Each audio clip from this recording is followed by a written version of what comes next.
नमस्कार। Mid brain activation के बारे में हमारा पिछला वीडियो आपने देखा, जहां हम लोगों ने मस्तिष्क की कार्यप्रणाली के बारे में अच्छी तरह से जानने का प्रयास किया था। अपने इस वीडियो में हम मिड ब्रेन एक्टिवेशन की विधियों पर बात करेंगे और यह जानने का प्रयास करेंगे कि मिड ब्रेन एक्टिवेशन, जिसे अभी बहुत ज़्यादा मान्यता हमारे बीच में नहीं मिल पाई है, वह वास्तव में क्या कार्यप्रणाली है और उसके द्वारा हम किस प्रकार की उपलब्धियों को हासिल कर सकते हैं और किस प्रकार से वह हमारे बच्चों के व्यक्तित्व के आंतरिक और बाह्य विकास दोनों में सहायक हो सकता है। तो आज के विषय में हम सबसे पहले लेते हैं कि मिड ब्रेन एक्टिवेट कैसे हो सकता है। मिड ब्रेन, आप जानते हैं कि हमारे ब्रेन के नीचे का एक छोटा सा भाग, जहां हमारे शरीर में इड़ा, पिंगला और सुषुम्ना, ये 3 नाड़ियां होती हैं। बाईं ओर इड़ा, दाहिनी ओर पिंगला और उनके बीच में मेरुदंड के बीच से जाने वाली सुषुम्ना, ये तीनों ही नाड़ियां मेरुदंड के बीच से चलती हुई हमारे ब्रेन को कनेक्ट करती हैं और जिस स्तर पर कनेक्ट करती हैं एग्जैक्टली वही मिड ब्रेन होता है, जो हमारा रेलवे स्टेशन के रूप में काम करता है। इसे एक्टिवेट करने की जब हम बात करते हैं तो पहला सवाल आता है कि इसे एक्टिवेट क्यों करें। बिना एक्टिवेट किए भी पूरा जीवन चल जाता है, आवश्यकता क्या है? अच्छा प्रश्न है। निश्चित रूप से प्रकृति ने मानव शरीर की रचना इस प्रकार से की है कि यदि उसे पूरी तरह प्रशिक्षण रहित कर दिया जाए, कोई भी ज्ञान न दिया जाए, कोई भी शिक्षा न दी जाए, तो भी वह पूरी तरह अपना जीवन जिएगा, ठीक उसी प्रकार जैसे बाकी पशु पक्षी अन्य जीते हैं। तो प्रश्न का समाधान और उत्तर भी यहीं पर है कि हम मनुष्य हैं। इसी मस्तिष्क और इन्हीं शारीरिक संरचनाओं के साथ पशु भी अपना पूरा जीवन जी लेते हैं, लेकिन मनुष्य और पशु में जो भेद है वह स्पष्ट रूप से यहीं पर परिभाषित किया जा सकता है कि आहार निद्रा भय मैथुनश्च सामान्य में तत् पशुभिर नराणाम। पशुओं और मनुष्यों में ये सब सामान्य है। कहीं पर दूसरी पंक्ति मिलती है कि धर्मो ही तेषाम अधिको विशेष, और कहीं पर मिलता है ज्ञानम ही तेषाम अधिको विशेष। बात दोनों ही एक है, धर्म हो या ज्ञान हो। मूल रूप में धर्म भी ज्ञान है वस्तुतः, और ज्ञान किस प्रकार से मानव सभ्यता को आज इस प्रगति तक लाया है वह आपके सामने है। तो उत्तर भी सीधा है कि मिड ब्रेन एक्टिवेशन करने की बात हम इसलिए कहते हैं कि वहाँ पर हमारे इस शरीर में और इस मस्तिष्क में प्रकृति ने जो अपार संभावनाएं बीज रूप में डाल रखी हैं, उनका विकास हो सके, हम उन संभावनाओं के क्षितिज को छू सकें। और ऐसा करने के लिए जब आप भारतीय परंपरा में आते हैं तो हजारों वर्ष पूर्व से कुंडलिनी जागरण, कुंडलिनी को जागृत करने की बात आपने सुनी होगी। कुंडलिनी जागरण वस्तुतः यही प्रक्रिया है जहां हम अपनी पूरी चेतना को, पूरे प्राण चेतना को ऊर्ध्वगामी कर कर जो मूल हमारा मूलाधार है, मेरुदंड के अंतिम भाग में स्थित, वहां से हम शक्ति को प्रारंभ कर कर और करने के बाद उसे हम मस्तिष्क तक लाते हैं, अंतिम चक्र तक लाते हैं। ये कुंडलिनी की प्रक्रिया भी वस्तुतः पूरी तरह वैज्ञानिक रूप से आप भले न कहें, लेकिन आध्यात्मिक रूप से यह मिड ब्रेन को एक्टिवेट करने की प्रक्रिया है, क्योंकि इस कुंडलिनी जागरण के बाद भी अद्भुत शक्तियां व्यक्तित्व में प्रकट होती हैं। आपने बहुत सी मैथोलॉजी में, हिंदू मैथोलॉजी में पढ़ा होगा कि दूरदृष्टि, संजय की दूरदृष्टि, हजारों किलोमीटर दूर बैठे देख लेना, अपने आप को लेविटेट करना या हवा में उड़ सकना, अणिमा और लघिमा सिद्धियां जिनके एकमात्र धारक भगवान हनुमान जी को माना जाता है, यह सारी सिद्धियां सब इसी से संबंधित हैं कि मस्तिष्क और प्राणों का विकास किस सीमा तक हुआ है। तो अभी हम उस सीमा की बात तो नहीं कर सकते। हम व्यवहारिक रूप से अगर बात करें तो वह बात आती है कि हमारा जो दायां और बायां मस्तिष्क है, जो एक तर्क के लिए काम करता है, एक व्यवहारिकता और बाकी क्रिएटिविटी के लिए काम करता है, इन दोनों को आपस में क्या संतुलित किया जा सकता है कि हमारे हर भावना में भी तर्क हो और हर तर्क में भावना हो, हृदय और मस्तिष्क का संतुलन समन्वय बन सके? हाँ, ठीक यही काम मिड ब्रेन एक्टिवेशन के दौरान होता है। और यह सबसे बड़ी चीज़ होती है जो हम बच्चों के व्यक्तित्व के विकास में देखते हैं कि ऐसे बच्चे जिनका मिड ब्रेन एक्टिवेटेड है वह न तो आवश्यकता से अधिक भावुक होते हैं और न आवश्यकता से अधिक तार्किक होते हैं। उनमें दोनों समस्याएं जो माता पिता की आती हैं कि बच्चा या तो बहुत अधिक जिद्दी है या अपने आप में खोया रहने वाला है। इन दोनों ही समस्याओं का समाधान हो जाता है। और मिड ब्रेन, मैं यह नहीं कहूँगा कि वह आध्यात्मिक रूप से आपको कुंडलिनी जागरण की स्थिति में ले जाएगा, लेकिन दोनों लोब, हमारे दाएं और बाएं लोब के संतुलन होने के बाद हमारे व्यक्तित्व में कुछ चीज़ें चमत्कारिक रूप से प्रकट होती हैं, जिन्हें आगे हम वीडियो में देखेंगे। अभी हम चलते हैं विधियों पर। तो सबसे पहली विधि मैंने बताई कि यौगिक विधि है।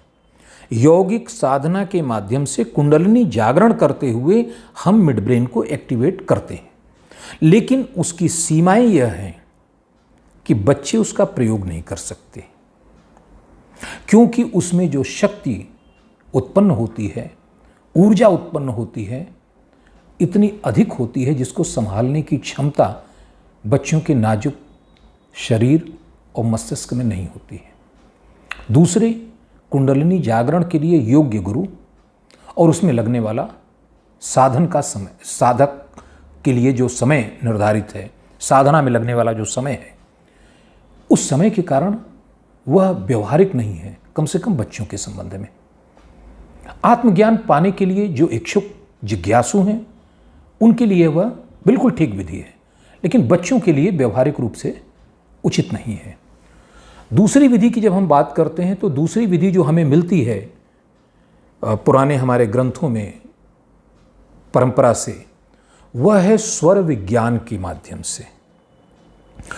स्वर विज्ञान मूलतः संबंधित है हमारे श्वासों की गति से, और इसका सबसे प्रामाणिक मूल ग्रंथ है शिव स्वरोदय। यही वह मूल पुस्तक है कि भगवान शिव के द्वारा दिया गया ज्ञान, जिसमें स्वरों के माध्यम से हमारे भीतर किस प्रकार से शक्तियों का विचलन होता है, वो प्रकट होती हैं, और किस प्रकार से हम स्वरों पर, पहले स्वरों को समझ लेते हैं तो बात को समझना आसान होगा। स्वर का अर्थ है, जब आप श्वास लेते हैं तो 24 घंटे में आपके सांस लेते समय हमेशा दोनों नासिकाओं से बराबर श्वास नहीं आती है।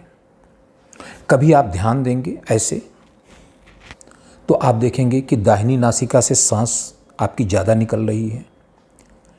यहाँ से आपको प्रभाव महसूस होगा कि दाहिनी नासिका से निकल रही है, और कभी आप देखेंगे कि बाईं नासिका से निकल रही है। इसे ही यौगिक परंपरा में स्वर कहा गया है, बायां स्वर, दायां स्वर। और कभी कभी बीच में एक समय ऐसा भी आता है जब दोनों ही नासिकाओं से एक साथ आप वायु को निकालते हैं, श्वास को निकालते हैं।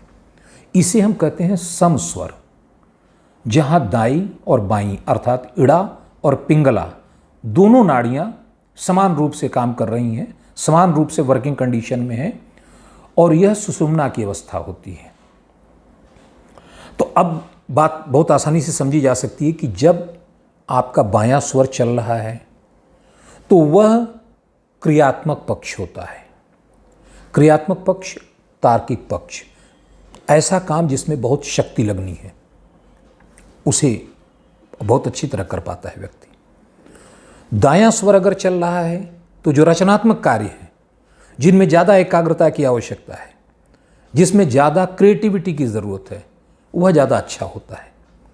लेकिन जब दोनों स्वर चल रहे हैं तो वह सम स्वर की स्थिति होती है। यहाँ मैं एक बात और भी बताना चाहूँगा कि इन स्वरों का संबंध 5 तत्वों से होता है। क्षिति, जल, पावक, गगन, समीर। तो इसमें एक तत्व हम अलग कर लेते हैं, वह है आकाश तत्व, गगन तत्व। बाकी चारों भौतिक तत्व हैं, क्षिति, जल, पावक, समीर। हवाएं चलती हैं, पृथ्वी का अनुभव करते हैं, अग्नि का अनुभव है, पानी का अनुभव है। तो यह, इनको हम भौतिक पदार्थ कहते हैं। 5वां तत्व जो गगन है या आकाश तत्व है, यह भौतिक पदार्थ नहीं है, यह आध्यात्मिक पदार्थ, ध्यान और साधना की दुनिया में माना जाता है। तो जब सम स्वर चलता है तो उस समय आकाश तत्व की प्रधानता व्यक्तित्व में होती है, शरीर में होती है। अर्थात 5 तत्वों से बने इस शरीर में उस समय आकाश तत्व वह प्रभावशाली दशा में रहता है। तो आकाश तत्व के प्रभावशाली दशा में होने का अर्थ है कि वह समय साधना के लिए, ऊर्ध्वगमन के लिए, चेतना के लिए उपयुक्त समय होता है। तो इसीलिए अगर कभी आप पढ़ेंगे, कहीं पढ़ेंगे, तो यह प्रायः कहा जाता है कि जब सम स्वर चल रहा हो तो वह अवस्था कार्य करने की नहीं होती, वह ईश्वर स्मरण के, परमपिता के स्मरण के, परब्रह्म के स्मरण का समय होता है, क्योंकि उस समय आकाश तत्व की प्रधानता आपको ऊर्ध्वगामी चेतना की ओर ले जाती है।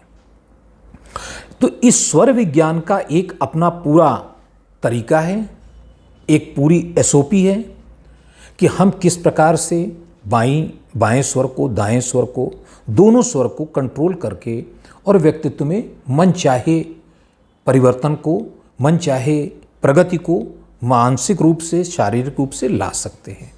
अभी हम उसकी भी बात नहीं करेंगे क्योंकि यह मार्ग भी बड़ा कठिन है। कम से कम बच्चों के लिए यह कठिन है कि हम 3 या 5 वर्ष के बच्चों को यह कहें कि तुम्हारा बायां स्वर चल रहा है, तुम इसको बदलो और दाएं स्वर को चलाओ। पूरी तरह विकसित परिपक्व व्यक्ति के लिए तो यह संभव है, बच्चों के लिए संभव नहीं है। तो स्वर विज्ञान का भी हम यहाँ बहुत उपयोग नहीं पाते हैं। और तीसरा जो तरीका है वह है ब्रेन वेव्स का। यह पूरी तरह आधुनिक तरीका है। विज्ञान इसको मानता है कि हमारी जो वेव्स हैं, ये 5 तरह की वेव्स हमारे मस्तिष्क में पैदा होती हैं। दिमाग एक जनरेटर की तरह काम करता है। हमेशा इसकी ऊर्जा से कुछ वेव्स बनती हैं, उनकी अलग अलग तरंग दैर्घ्य होती है और उसके अनुसार उनका अलग अलग इम्पैक्ट भी होता है बॉडी पर। और उस इम्पैक्ट के आधार पर उसको नियंत्रित रूप से प्रयोग करके कुंडलिनी की प्रक्रिया तो नहीं, लेकिन मिड ब्रेन को एक्टिवेट करने की प्रक्रिया की जाती है। थोड़ा सा हम जान लेते हैं ब्रेन वेव्स के बारे में। आगे की बातों के लिए निश्चित रूप से एक अच्छा संदर्भ रहेगा। सबसे पहले तो हमें मिलती है लिस्ट में गामा वेव्स। गामा वेव्स प्रायः छोटे बच्चों में मिलती है, मिलती सभी में है। प्रमुखता उसकी गामा वेव्स की ज़्यादा होती है। गामा ब्रेन वेव्स में दिमाग मैक्सिमम अलर्ट रहता है, पूरी तरह क्रियाशील रहता है, सक्रिय रहता है। उसके बाद बीटा वेव्स आती हैं। बीटा वेव्स में कंसंट्रेशन लेवल बहुत अच्छा रहता है।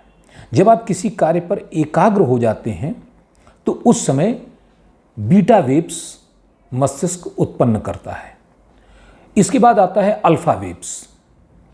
अल्फा वेव्स वास्तव में हमारे ऑक्सीपिटल, पिछले वीडियो में मैंने बताया था कि ब्रेन के बीच में जो वाइट हिस्सा होता है दैट इज ऑक्सीपिटल, और ऑक्सीपेटल में एक सबसे बड़ा गुण होता है कि वह न्यूरोजेनेसिस के लिए जिम्मेदार होता है। न्यूरोजेनेसिस वह प्रक्रिया है जिसमें हमारे न्यूरो सेल्स पुनः बनते हैं। ऑक्सीपेटल में स्टेम सेल पाए जाते हैं और स्टेम सेल आप जानते हैं वही एक ऐसे सेल्स हैं जो कोई भी पार्ट को रीजनरेट कर सकते हैं। तो उस ऑक्सीपेटल को, ये हमारी जो अल्फा वेव्स हैं वहाँ ऑक्सीपेटल से शुरू होती हैं, जनरेट होती हैं और मेनली इनका काम है कि धीरे धीरे हमारे बॉडी को सब कॉन्शस माइंड की ओर ले जाना, कॉन्शसनेस से सब कॉन्शस में। कब जाते हैं? जब आपके द्वारा किया जाने वाला कार्य एक डीप और लंबे स्मृति की आवश्यकता महसूस करता है।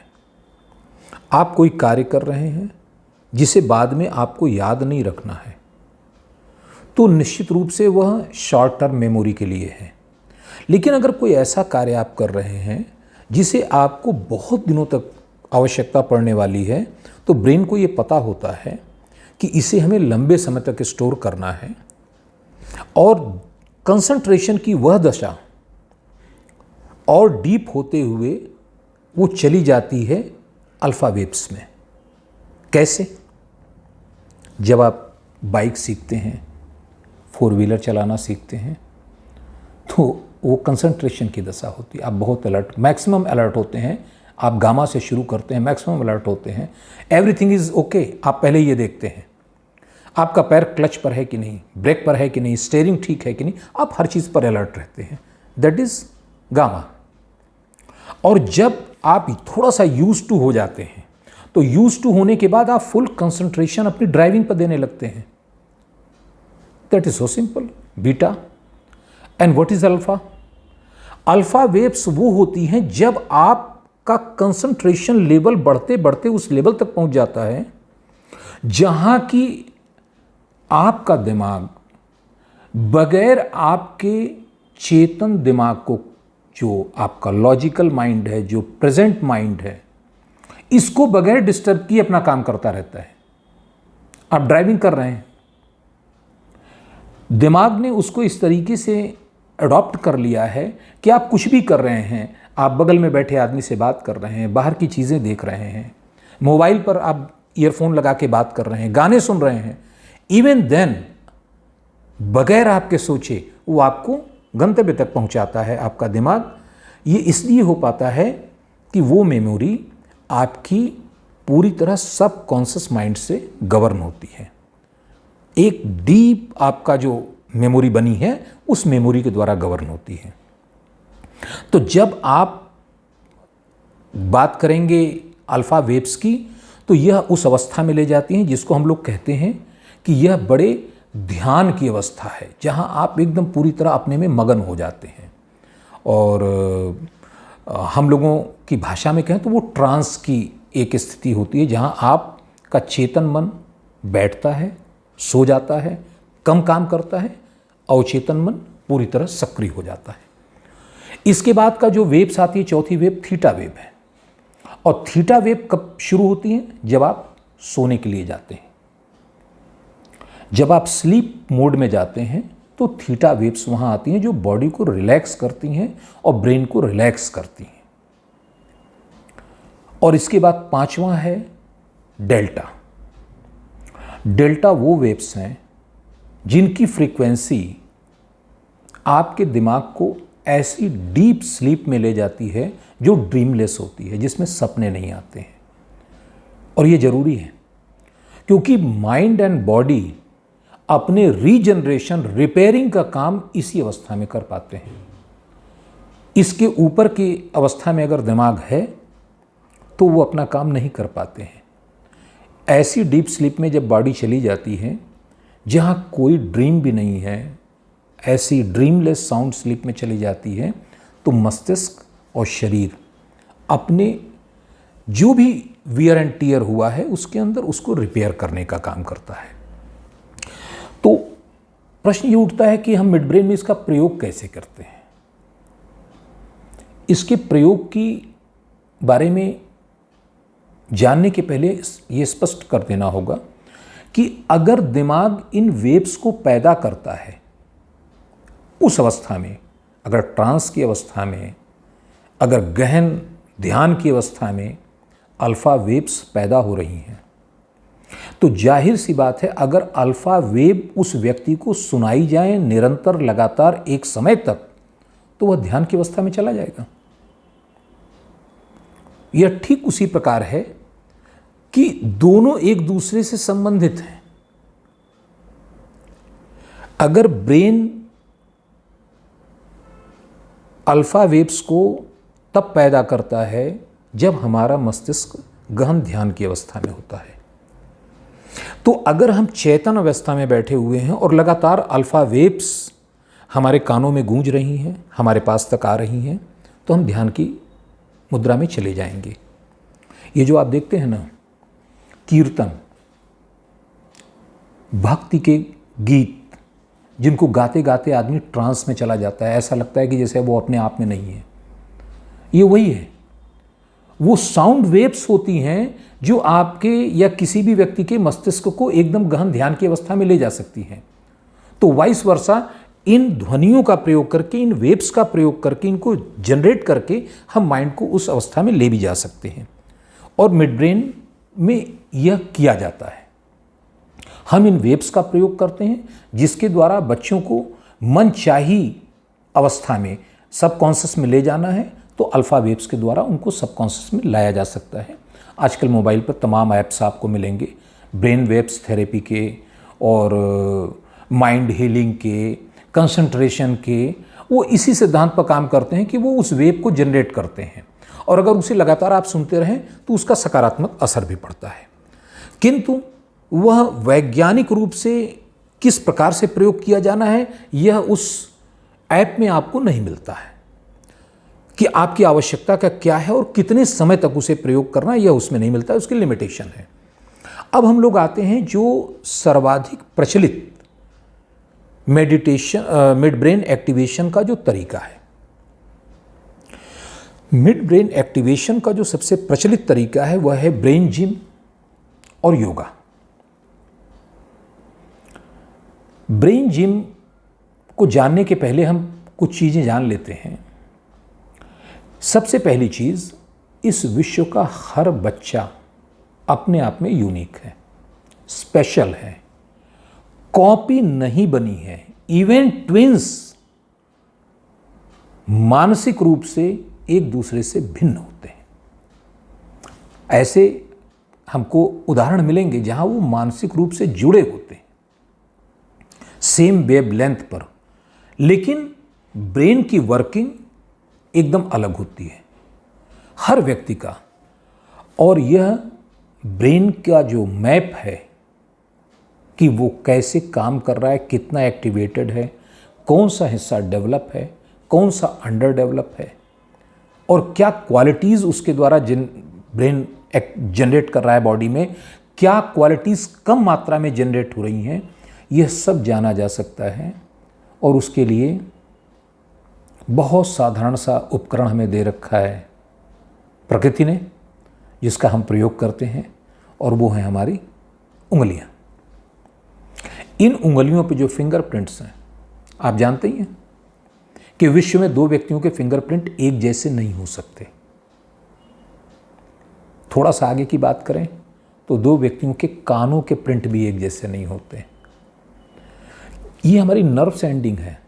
याद होगा ना, बचपन में जब पढ़ते थे अक्सर कानों को टीचर द्वारा मोड़ा जाता था। आज का आधुनिक शोध कहता है कि वह वास्तव में ब्रेन को एक्टिवेट करने की प्रक्रिया थी, वो दंड नहीं था। कहीं भी आप पढ़ सकते हैं इसको। तो ये और सारे फिंगर्स, ये हमारी नर्व्स एंडिंग होती हैं। यहाँ से चली हुई जो नर्व्स है वो यहाँ आके एंड होती है, तो अपने इम्प्रिंट को भी साथ लाती है, ब्रेन की पूरी मैपिंग को अपने साथ लाती है। और इसी का प्रयोग करते हुए वैज्ञानिक रूप से सॉफ्टवेयर के जरिए इसका प्रयोग करते हुए पूरी तरह ब्रेन को मैप किया जा सकता है और इसको हम कहते हैं डीएमआईटी टेस्ट। डीएमआईटी टेस्ट में सभी उंगलियों की बनावट, उस पर अंकित रेखाएं, आर्च, कर्व, शेप, झुकाव, इन सब को एनालाइज करके वह पद्धति विकसित की गई है वैज्ञानिक रूप से, जो बच्चे के व्यक्तित्व को, जिसे साधारण रूप से आप उसके बड़ा होने के पहले नहीं जान सकते। आपको यह पता नहीं चल सकता कि बच्चे के व्यक्तित्व में क्या अच्छा है और क्या कम अच्छा है। आपको लगता है बच्चा इंट्रोवर्ट है, लेकिन बच्चा इंट्रोवर्ट कमी के रूप में आपको दिख सकता है, लेकिन उसके ब्रेन में क्या चल रहा है, क्यों इंट्रोवर्ट है। हो सकता है इंट्रोवर्ट इसलिए हो कि उसका इमेजिनेशन बहुत ज़्यादा हो। एक अच्छा कवि, एक अच्छा लेखक, एक अच्छा पेंटर बनने की उसकी संभावनाएं मस्तिष्क में इतनी ज़्यादा हैं जिसने उसे इंट्रोवर्ट कर दिया है। एक बच्चा बहुत ज़्यादा एक्टिव है और आप परेशान हो जाते हैं कि इस हाइपर एक्टिव बच्चे को हम संभाले कैसे। कारण क्या है? उसकी क्रिएटिविटी का लेवल बहुत ज़्यादा होता है, उसका लेफ्ट लोब बहुत ज़्यादा डेवलप है, बहुत क्रिएटिव हो सकता है, उसकी फाइन मोटर स्किल भी बहुत ज़्यादा हो सकती है, लेकिन एक साधारण व्यक्ति के रूप में हमारे लिए पॉसिबल नहीं है। बच्चा बड़ा होता है, हाई स्कूल करता है, इंटरमीडिएट करता है, तब जाके कहीं थोड़ा सा हमें आभास मिलता है कि इस बच्चे के अंदर ये क्षमता है, और वो भी तब उपयोगी है जब हम उसे मान ले। अगर हमने मूड बना लिया है कि नहीं बच्चे को डॉक्टर बनाना है, तो जाहिर सी बात है कि हमें डॉक्टर बनाना है, उसकी फाइन मोटर स्किल अच्छी है या नहीं इससे हमें मतलब नहीं है। सर्जन तो हर वर्ष हजारों में बनते हैं, इतने विश्वविद्यालय, इतने मेडिकल कॉलेजेस हैं, नाम कितनों का होता है? कुछ का। क्यों? क्या उन्होंने वही पढ़ाई नहीं की है? सबने वही पढ़ाई की है, एक क्लास अटेंड की है, एक ही टीचर रहा है, एक ही प्रोफेसर रहे। फर्क कहाँ है? फर्क उनकी फाइन मोटर स्किल में है। अगर फाइन मोटर स्किल नहीं है तो सर्जन नहीं बन सकता। अच्छा सर्जन तो नहीं बन सकता, डिग्री भले ही ले ले, और अच्छा नहीं बनेगा तो सफल नहीं होगा, कैरियर नहीं होगा। मान लीजिए कि लड़के में उसका इमेजिनेशन बहुत ज़्यादा है, इंट्रोवर्ट है, लेकिन उसके ब्रेन का वह हिस्सा बहुत ज़्यादा डेवलप है, तो वह एक अच्छा प्रोफेसर, अच्छा अध्यापक बन सकता है, अच्छा लेखक बन सकता है, अच्छा ओरेटर बन सकता है। और हमने ये मान लिया कि नहीं साहब इसे तो इंजीनियर बनाना है। कुछ चीज़ें मैच कर जाएंगी, हो सकता है थोड़ा सफल हो जाए, लेकिन अगर टेक्निकल उसका जो लॉजिकल ब्रेन है वो डेवलप नहीं है तो बहुत सफल नहीं हो पाएगा। ये सारी वो प्रॉब्लम है जो व्यक्तिगत रूप से, व्यवहारिक रूप से जीवन में आती हैं। बच्चों का कैरियर हम तय नहीं कर पाते, हमें पता भी नहीं लगता कि हम बच्चे को कराना क्या चाहते हैं और उसके अंदर क्या करने की क्षमता है। बस यही एक बिंदु है जिसके लिए डीएमआईटी टेस्ट की बात होती है, कि डीएमआईटी टेस्ट करने का मतलब है कि आपके हाथ में बच्चे के मस्तिष्क का पूरा मैप होता है कि उसके अंदर कितनी क्षमताएं छिपी हैं जो आने वाले भविष्य में प्रकट होंगी। तो जाहिर सी बात है कि अगर हमारे पास उसका मैप है, हमें ये पता है कि हमारे बच्चे के अंदर ये अच्छा है, इतनी संभावनाएं हैं, तो हम बेहतर है कि उसे उसी फील्ड में ले जाएंगे जहां कि वह तत्काल सफल हो पाए। वरना कभी कभी ऐसा होता है कि हम किस काम के लिए बने हैं, हमें कुदरत ने किस काम के लिए बनाया है, इसको जानने में कभी कभी पूरी उम्र निकल जाती है। दो एक उदाहरण, छोटे से उदाहरण मैं दे देता हूँ। मकबूल फिदा हुसैन साहब को आप लोग जानते होंगे, लेकिन किस उम्र में? 60 और 70 की उम्र में। सच्चिदानंद हीरानंद वात्स्यायन अज्ञेय के नाम से हिंदी के महान साहित्यकार। पता है पहले कहाँ से शुरू किया था उन्होंने? छोटे मोटे काम किए थे, सेना में नौकरी की थी, बढ़ई का काम भी किया था, लेकिन उनके व्यक्तित्व में था साहित्यकार बनने का वह बीज जो विकसित होते होते 50 वर्ष हो गए उसे। 50 वर्षों के बाद उन्हें पता चला कि मैं तो लेखक के लिए बना हूँ। और फिर उसके बाद दुनिया आज्ञा को जानती है। रविन्द्रनाथ टैगोर जी को ले लीजिए, गीतांजलि किस उम्र में लिखी थी उन्होंने। ये सब ये बताता है कि हम अपनी क्षमताओं को अगर बचपन में पहचान लेते तो यह जो बीच का सुनहला वर्ष 15 वर्ष से लेके 30 वर्ष के बीच का, 15 वर्ष की उम्र से लेके 30 वर्ष की उम्र के बीच का यह सुनहरा वर्ष अगर वो कैरियर में अपने सही दिशा में ले जाएगा तो आसमान की बुलंदी उसका इंतजार कर रही है। तो ये मिड ब्रेन एक्टिवेशन का उद्देश्य होता है। मिड ब्रेन एक्टिवेट होने की दशा में क्या संभावनाएं जगती हैं, इसके लिए हम लोगों ने कुछ छोटे छोटे वीडियो बनाए। उन वीडियो को आप देख सकते हैं। अद्भुत क्षमताएं आपको लगेंगी, जादू सा लगेगा कि बच्चे की आंखों पे पट्टी बंधी है और उसके बाद भी अचूक निशाने उसके लग रहे हैं, कहीं कोई दिक्कत नहीं है। खुली आंखों से निशाना लगाना, शूट करना, राइफल या पिस्टल चलाना कठिन काम है और बंद आंखों से असंभव। लेकिन मिड ब्रेन एक्टिवेट होने के बाद ये होता है, ये संभव है। आपने कभी सुना होगा शब्दवेदी बाण। वो शब्दवेदी बाण क्या है? महाराजा दशरथ ने चलाया था, आखिरी बार पृथ्वीराज चौहान जी ने चलाया था। वह सिर्फ मिड ब्रेन डेवलप होने के बाद वह शक्ति प्राप्त होती है जहां हमारे कान हमारे आंखों का काम करते हैं।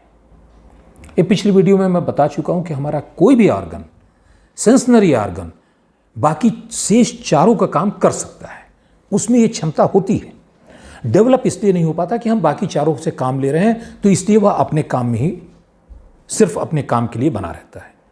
लेकिन अगर बाकी चारों को छोड़कर हम उसे डेवलप कर दें तो शेष चारों का काम भी वो कर सकता है। अभी आप देखेंगे वीडियो में। आप तैयार हैं? यस।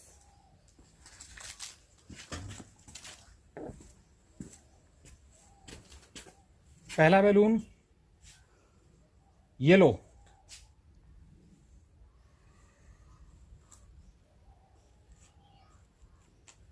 मास्टर रुद्रा मानसिक रूप से अपने आप को तैयार करते हुए अपनी पिस्टल के साथ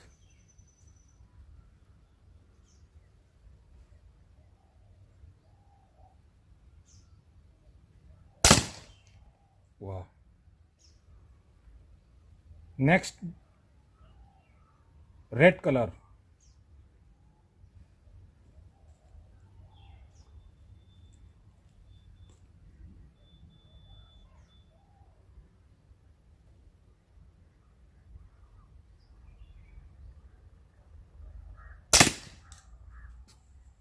आपने देखा जिस कलर के लिए भी कमांड दिया जाता है उस कलर के बैलून को शूट करना इनके लिए साधारण सी बात है।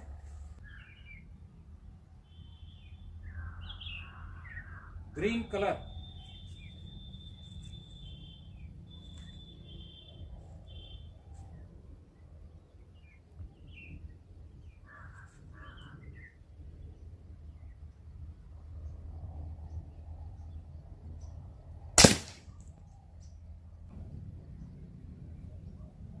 पर्पल कलर का बैलून है, उसे आप शूट करें।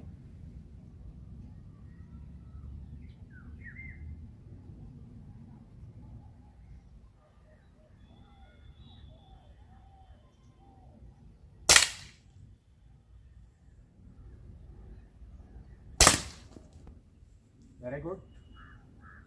अब आखिरी बैलून बचा हुआ है ऑरेंज कलर का।